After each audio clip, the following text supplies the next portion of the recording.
नमस्कार, आपके साथ मैं हूं पूजा कवियागोमा। स्वागत है आपका हमारी खास पेशकश में। आज हम बात करेंगे जातीय जनगणना पर हो रही सियासत की। दरअसल जातीय जनगणना पर सियासत एक बार फिर गरमा रही है और इसका केंद्र है बिहार। लंबे समय से जातिगत जनगणना की तेज हो रही मांग पर अंतिम मोहर अब तक नहीं लग पाई है। अब ऐसे में बीजेपी को छोड़कर सभी दल अपना स्टैंड क्लियर कर चुके हैं। सभी दलों ने जातीय जनगणना के पक्ष में होने की बात कही, लेकिन बीजेपी अब भी खुलकर कुछ नहीं बोल रही है। इस बीच मुख्यमंत्री नीतीश कुमार ने अब इस मामले में एक कदम आगे बढ़ाते हुए संकेत दिए हैं कि 27 मई को सर्वदलीय बैठक हो सकती है और जातीय जनगणना को लेकर आगे की रणनीति बनाई जा सकती है। सीएम ने कहा कि कई दलों से बात कर उनसे 27 मई को बैठक के लिए सहमति ले ली गई है, लेकिन कुछ दलों से अभी इस पर सहमति नहीं मिल पाई है। हमारा प्रयास है कि सर्वदलीय बैठक करके जातीय जनगणना के मुद्दे पर आगे की रणनीति तैयार कर ली जाए और फिर इसे कैबिनेट से पास करा लिया जाए। जब सभी दलों से सर्वदलीय बैठक के लिए समय मिल जाएगा, तब हम इस पर आगे कदम बढ़ाएंगे। दरअसल बीजेपी का स्टैंड जातीय जनगणना को लेकर काफी समय से कंफ्यूज करने वाला रहा है। पार्टी इस मसले पर ना तो खुलकर विरोध कर रही है, ना ही जातीय जनगणना के मामले पर स्पष्ट तौर पर समर्थन जता रही है। ऐसे में प्रदेश में इस मसले को लेकर कई महीनों से दुविधापूर्ण स्थिति भी बनी हुई है। विपक्ष लगातार सरकार पर दबाव बना रहा है और जेडीयू अकेले इस मसले पर विपक्ष के हमलों का जवाब दे रही है। बता दें कि प्रधानमंत्री से कई महीने पहले जब बिहार के सर्वदलीय प्रतिनिधिमंडल ने मुलाकात की थी, तभी से बीजेपी का रवैया इस मसले पर दोहरा रहा है। बीजेपी के वरिष्ठ नेता सुशील मोदी को कहना पड़ा था कि विरोधी इस मुद्दे पर बीजेपी के खिलाफ दुष्प्रचार कर रहे हैं। वहीं बीजेपी नेता और प्रदेश के उप मुख्यमंत्री तारकिशोर प्रसाद ने कहा, कौन क्या कहता है, इससे हमें कुछ लेना देना नहीं है। हम अपनी पार्टी में इस पर विचार विमर्श करेंगे, उसके बाद ही फैसला किया जाएगा हमें सर्वदलीय बैठक में जाना है या नहीं। वहीं हिंदुस्तान आवाम मोर्चा के अध्यक्ष जीतन राम मांझी का भी आरोप है कि बीजेपी जातीय जनगणना को लेकर सहमत नहीं दिख रही है। बिहार में जातीय जनगणना को लेकर एनडीए में आपसी दूरी खुलकर नजर आने लगी है। वहीं विपक्षी दल आरजेडी से जेडीयू की नजदीकियों ने कई सारे कयासों को हवा दे दी है। कुछ दिन पहले तेजस्वी यादव ने मुख्यमंत्री नीतीश कुमार से मुलाकात भी की थी। तेजस्वी यादव ने तो इस मुद्दे पर पटना से दिल्ली तक मार्च निकालने का ऐलान भी किया था। मुख्यमंत्री नीतीश कुमार भी आगे कदम बढ़ाने के संकेत दे चुके हैं। अब गेंद एक बार फिर से बीजेपी के पाले में आती हुई दिख रही है। पार्टी को फैसला करना है कि उसका स्टैंड इस मसले पर क्या होगा और क्या है। बहरहाल सवाल ये है, क्या जातीय जनगणना समय की मांग है? क्या समाज की बेहतरी के लिए, पिछड़ों के कल्याण के लिए जातीय जनगणना होनी चाहिए, या महज इस पर सियासत हो रही है और सियासतदान इस पर अपना लाभ उठाने की, सियासत करने की कोशिश में जुटे हैं? सवाल ये भी है कि आखिर बीजेपी खुलकर इस मुद्दे पर क्यों अपना स्टैंड नहीं ले पा रही है, क्यों वो बोल नहीं पा रही है। आज इन्हीं तमाम सवालों का हम विश्लेषण करेंगे और बारी बारी तफ्तील से जानने की कोशिश करेंगे कि जातीय जनगणना आखिरकार है क्या और जातीय जनगणना के माध्यम से क्या आम जनता का, पिछड़े लोगों का फायदा हो पाएगा या नहीं।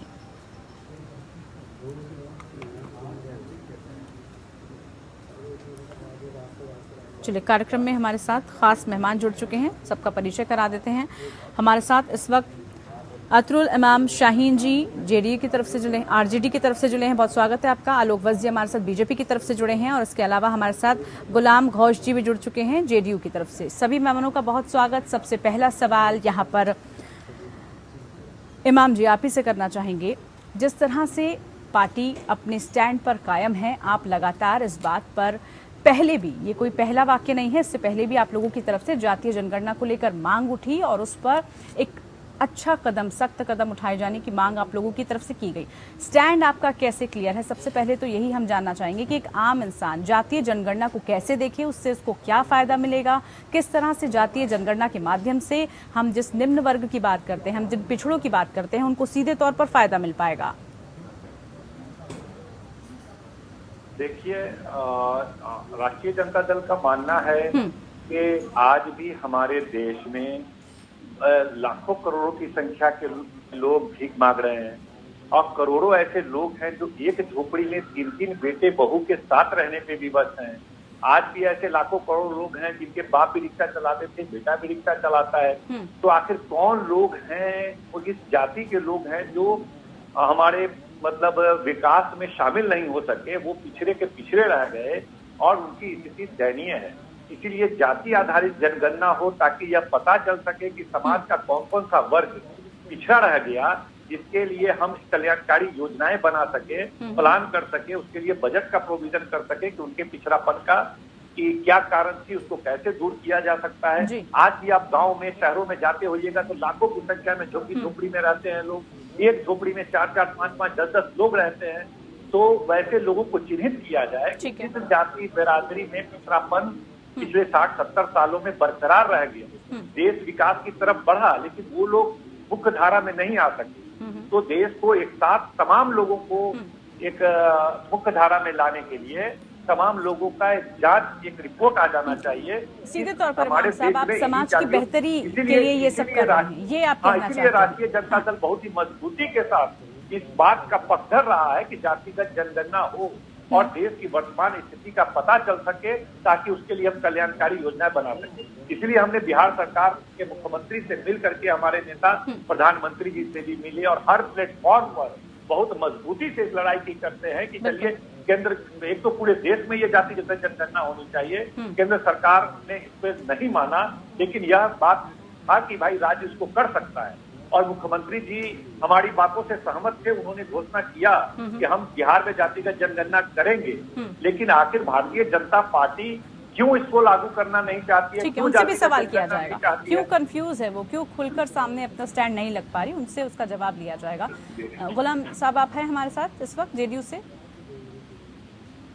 चलिए उनसे सवाल पूछेंगे, लेकिन इससे पहले आलोक वत्स जी, आपके पास यहाँ पर सीधा सवाल ये, बीजेपी खुलकर इस मुद्दे पर क्यों नहीं बोल पा रही है? क्या कंफ्यूजन है, क्या स्टैंड बीजेपी का है? देखिए यहाँ पर आरजेडी ने तो अपना स्टैंड क्लियर कर दिया है कि क्या मंशा के साथ, किस मंशा के साथ, किस स्ट्रैटेजी के साथ वो जातीय जनगणना कराना चाहती है, लेकिन बीजेपी इस पूरे मसले को किस तरह से देख रही है? जातीय जनगणना क्यों आपको लग रहा है कि समय की मांग है, नहीं है, और आखिरकार इसको करवाना कितना सही बीजेपी मान रही है? क्या स्टैंड आपका? देखिए पूजा जी, इन्होंने स्पष्ट किया कि ये कल्याणकारी योजनाएं गरीबों के लिए लाना चाहते हैं, इसलिए जातिगत जनगणना कराना चाहते हैं। असल बात है ये वोट बैंक की पॉलिटिक्स करना चाहते हैं। जो पीछे छिपा हुआ मेन इनका मुद्दा है वो है वोट बैंक पॉलिटिक्स, क्योंकि ये सब जातिगत पार्टियां। कौन सी पार्टी जातीय या वोट बैंक की पॉलिटिक्स नहीं करती आलोक जी? ठीक है, फिर आप बोलेंगे आपको बीच में इंटरप्ट कर दिया, आप पहले बात कंप्लीट कीजिए, उसके बाद हम लोग तो सबका साथ सबका विकास वाले लोग हैं और हमें पूरे देश का सब विकास में हम आगे बढ़ रहे हैं और पूरे देश का हमको आशीर्वाद प्राप्त हो रहा है धीरे धीरे करके। अभी 18 में है, आने वाले समय में हम 20-24 तक पहुंच जाएंगे, क्योंकि जनता का विश्वास हमारे ऊपर बढ़ता ही जा रहा है, घटता नहीं जा रहा है। और रही बात कि जितने भी सेंटर की या स्टेट की कल्याणकारी योजनाएं होती हैं वो सारे इसी वर्ग को मिलता है। तो फिर क्या हर्ज है जातीय जनगणना में? क्यों आप खुलकर इस मुद्दे पर बात नहीं कर रहे हैं? प्रधानमंत्री शौचालय योजना, प्रधानमंत्री घर योजना, ये सब किसको मिला है? इन्हीं तबके के लोगों को मिला है। और जो राशन भी मुहैया कराया जा रहा है और पीछे भी दिया गया है वो इन्हीं लोगों को दिया जा रहा है। वृद्धा पेंशन जो है वो भी इन्हीं लोगों को दिया जा रहा है। तो ऑलरेडी ये लोग बेनिफिट जो भी सेंट्रल गवर्नमेंट के हैं या सरकार या राज्य सरकारी के हैं वो इनको मिल रहा है। लेकिन ये कुछ योजना प्रैक्टिकल योजना वर्षों से चल रहा है, पेंशन योजना वर्षों से चल रहा है। अब आप मुझे बोलने दीजिए विधायक जी, आप जब बोल रहे थे मैं सुन रहा था, और कुछ प्रैक्टिकल एस्पेक्ट है जिसके कारण इस चीज को बहुत सफल ढंग से नहीं किया जा सकता है। वही तो हम जानना चाह रहे हैं, क्योंकि गेंद अब आपके पाले में है। क्या चीजें आड़े आ रही हैं? क्यों आपको लग रहा है कि ये जमीनी स्तर पर कारगर सही नहीं हो पाएगी, सही तरीके से इसका इम्प्लीमेंट नहीं हो पाएगा? पीछे की वजह क्या है? क्यों बीजेपी इस मसले को लेकर ऐसा सोच रही है? एक तरफ तो सर्वदलीय बैठक में सभी विपक्षियों के साथ जो है बैठक करने के लिए तैयार हैं, सभी विपक्षी इसमें एकजुटता दिखा रहे हैं, फिर बीजेपी को क्या ऐतराज? देखिए विपक्ष एकजुटता कहाँ दिखा रहा है? ये बिहार के संदर्भ में आप बोल रही है, तो ऑल इंडिया लेवल पर विपक्ष इसमें साथ नहीं है। लेकिन इसके प्रैक्टिकल जो है जो आड़े आ रही है चीजें, अभी सारे लोग, बहुत से लोग अभी आधार कार्ड में भी दर्ज नहीं है। अभी सबको पहले इस कवायद में ले आया जाए, उसके बाद में जब ये पूरा कंट्रोल में होगा तो उसको अगर करना है तो कर देंगे, लेकिन इसमें जल्दी क्या है? ठीक है, समय की कोई मांग भूखा नहीं मर रहा है आज की है। डेट में। ठीक है आरूप जी, जेडीयू के पास यहाँ पर रुक करते हैं। अरविंद निषाद जी हमारे साथ जुड़ चुके हैं। अरविंद जी, बहुत स्वागत है कार्यक्रम में आपका। अरविंद जी, सीधा सा सवाल ये है, जातीय जनगणना की आवश्यकता क्यों आपको लग रहा है कि जातीय जनगणना अब समय की मांग है? क्या स्टैंड आप लोगों का इस पर है? देखिए, आज कंप्यूटर युग में और डिजिटल युग में दुनिया चल रहा है। 1931 में लास्ट जनगणना हुआ था, उसके बाद आज तक कोई जनगणना नहीं हुआ।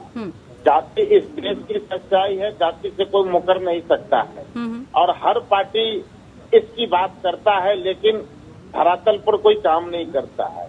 हम लोगों की कोई नई मांग नहीं है, इसके पहले से लगातार हम लोगों ने मांग किया था कि जातीय जनगणना कराई जानी चाहिए।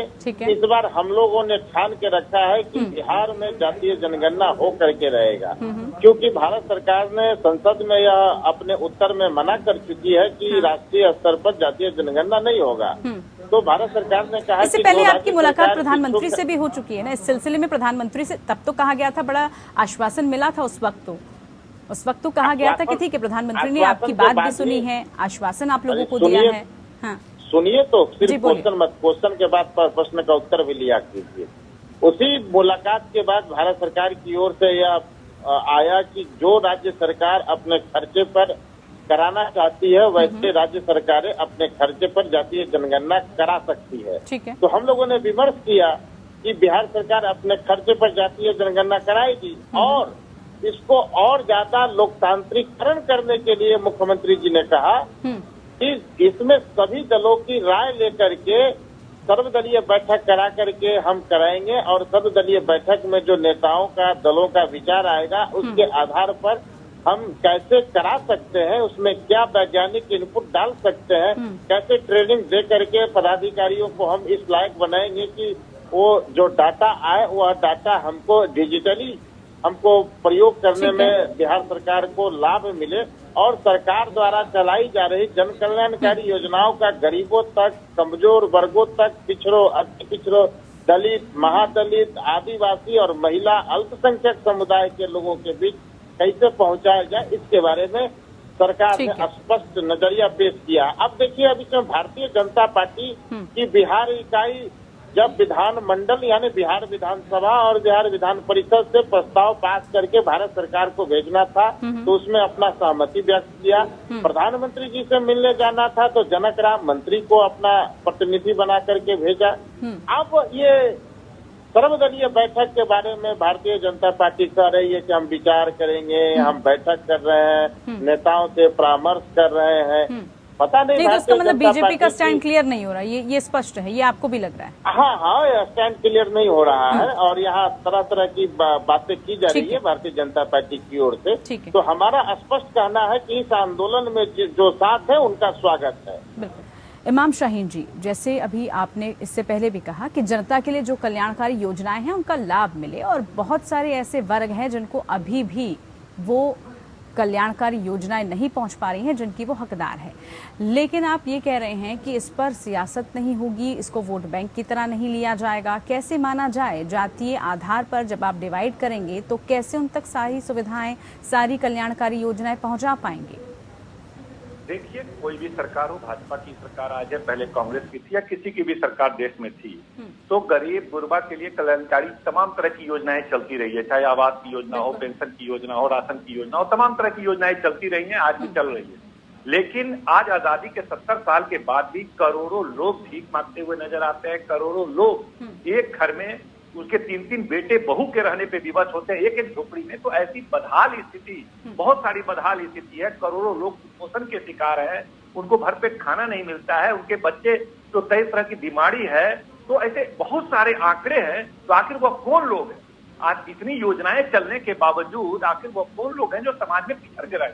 तो राष्ट्रीय जनता दल का मानना है कि आधी आबादी ऐसी है जो शिक्षा से लेकर, स्वास्थ्य से लेकर तमाम क्षेत्रों में तो सुविधाओं से वंचित है, वो बदहाल जिंदगी जी रहे हैं। तो एक जातिगत जनगणना हो कि किस जाति बिरादरी के लोग कि कौन सी हालत है, उसको जानना जरूरी है। बिहार सरकार में तो भाजपा, जदयू, राजद तमाम लोगों ने सर्वसम्मति से ये पास किया कि बिहार में जातिगत जनगणना होगा। आज भारतीय जनता दल पीछे हट रही है। ये भाजपा भी शामिल थी सर्वदलीय बैठक में और विधानसभा से पारित है। आज भारतीय जनता पार्टी केंद्र के इशारे पर, आप तो विधायक हैं, आप मुझे जरा ये बताइए, आपने कहा कि अगर इस तरह से कैटेगराइज किया जाएगा तो आसानी रहेगी उन तक तमाम तरह की जो योजनाएं हैं वो पहुंचाने के लिए, लेकिन सीधा सा सवाल ये भी है कि वोट बैंक की तरह इनको इस्तेमाल नहीं किया जाएगा, ऐसे कैसे हो पाएगा? आप कुछ खास वर्ग को लेकर आगे सियासत नहीं कर पाएंगे, ये कैसे होगा?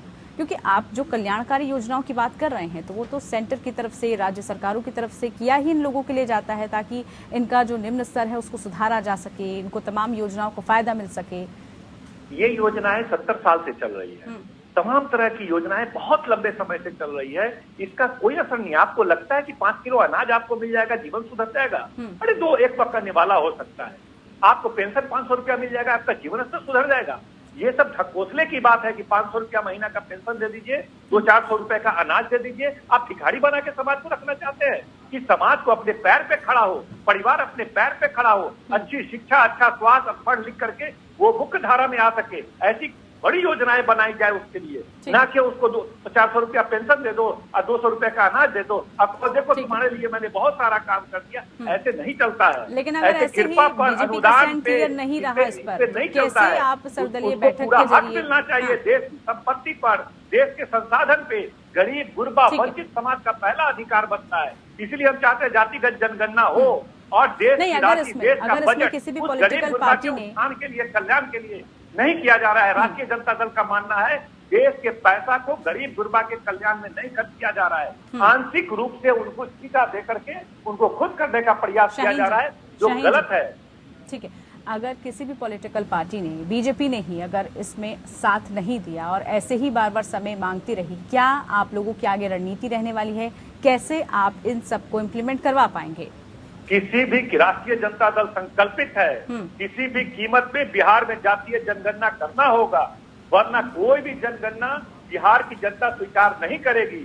केंद्र सरकार के किसी भी आदेश को, जो जनगणना का जो प्रक्रिया होता है, बिहार की जनता नहीं मानेगी। और भारतीय जनता पार्टी ने बिहार विधानसभा में सर्वसम्मति में भाग लिया था, उनकी राय थी कि बिहार में जनगणना होना चाहिए। पता नहीं आरएसएस के इशारे पे, केंद्र के इशारे पे, किसके इशारे पे ये लोग बिहार के भाजपा के नेता मुकर रहे हैं, पता नहीं किसके इशारे पे मुकर रहे हैं। आखिर क्या नुकसान हो जाएगा, क्या नुकसान हो जाएगा, नुकसान क्या हो जाएगा? बड़ा सवाल है। सरकार कौन सा वोट बैंक छूट जाएगा आपका? नहीं, सरकार इन वोट बैंक के सहारे आप सत्ता नहीं पा पाएंगे और आखिरकार क्या दिक्कत इसको लेकर आ रही है? आलोक वत्स जी, क्या प्रतिक्रिया?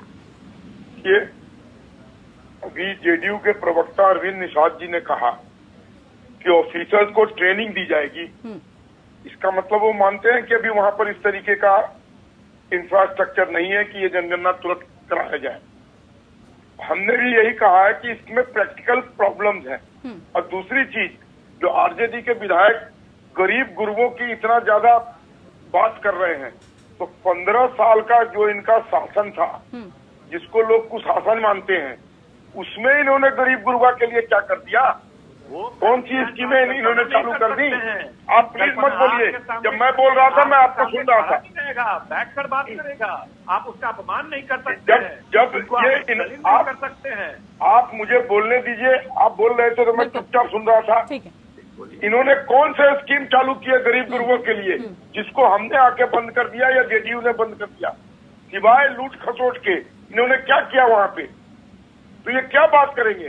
गरीब गुरबों के लिए जितनी कल्याणकारी योजनाएं, 44 कल्याणकारी योजनाएं अभी इसको लाना मुश्किल है। आप ये सब डिमांड सर्वदलीय बैठक में रखिए, आप सर्वदलीय बैठक में हिस्सा लेके जो आपत्ति है वो तो कम से कम दर्ज कराइए। 21वीं सदी में जातिगत बात करना, ये कितनी बेमानी बात है। जातिगत बात करना 21वीं सदी में, कंप्यूटर के युग में आप जातिगत बात कर रहे हैं, ये शर्मनाक बात है। इसको पढ़ा लिखा आलोक जी, आपकी बातों से स्टैंड क्लियर लग रहा है। दलित आप चाहते हैं उसी स्थिति में रहे, देश का अति पिछड़ा उसी स्थिति में रहे। आपने क्या किया 15 साल में? देश का आदिवासी आपने 15 साल में कौन सी कल्याणकारी योजनाएं लागू की? गुलाम बना करके रखते हैं। आप चाहते हैं आपने 15 साल में कौन सी कल्याणकारी लग नहीं रहा योजना कि आप जिस तरह से कह रहे थे कि अभी बातचीत की जाएगी, सोचा जाएगा, मंथन किया जाएगा, उसके बाद फिर स्टैंड लिया जाएगा, लग नहीं रहा आलोक जी कि कोई स्टैंड लिया जाएगा। चारा घोटाला, इस सब के अलावा आपने किया क्या? आपका विजन क्लियर लग रहा है इसको लेकर, जातीय जनगणना को लेकर बीजेपी का स्टैंड, बीजेपी का विजन क्लियर नजर आ रहा है इस वक्त। किनसे बोलिएगा पूजा जी, मैं थोड़ा सुन नहीं पाया।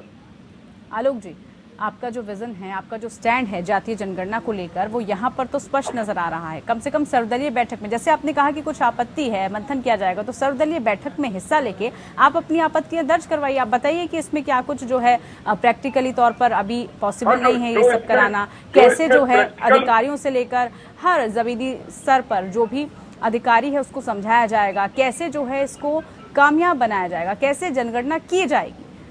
जमीनी स्तर पर जो इसमें बाधाएं हैं उसको पूरा करने के बाद अगर लोग चाहते हैं तो होगा, क्या दिक्कत है?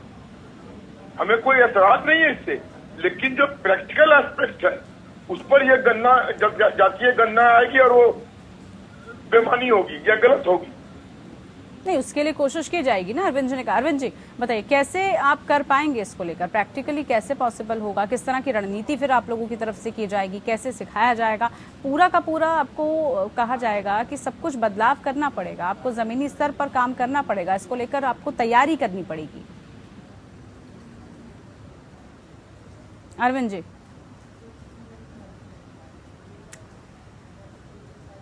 चलिए, शायद संपर्क नहीं हो पाया और समय भी अब इजाजत नहीं दे रहा है आप लोगों से और प्रतिक्रियाएं ले। बहुत शुक्रिया आप सभी खास मेहमानों का, आप जुड़े हमारे साथ और जातीय जनगणना को लेकर जिस तरह की बयानबाजी हो रही है, प्रतिक्रियाएं आ रही हैं, सियासत भी इसको लेकर हो रही है, लेकिन दूसरी तरफ जिसके पीछे की जो मंशा है, जो बताई जा रही है कि आम जनता के लिए जन कल्याणकारी योजनाएं पहुंचाना, यही इसका मकसद है। अब देखना यही होगा कि आने वाले वक्त में इसको लेकर सियासत होती है या फिर वाकई में हर निम्न तबके तक इसका फायदा मिल पाएगा। फिलहाल के लिए खास पेशकश में इतना ही। नमस्कार।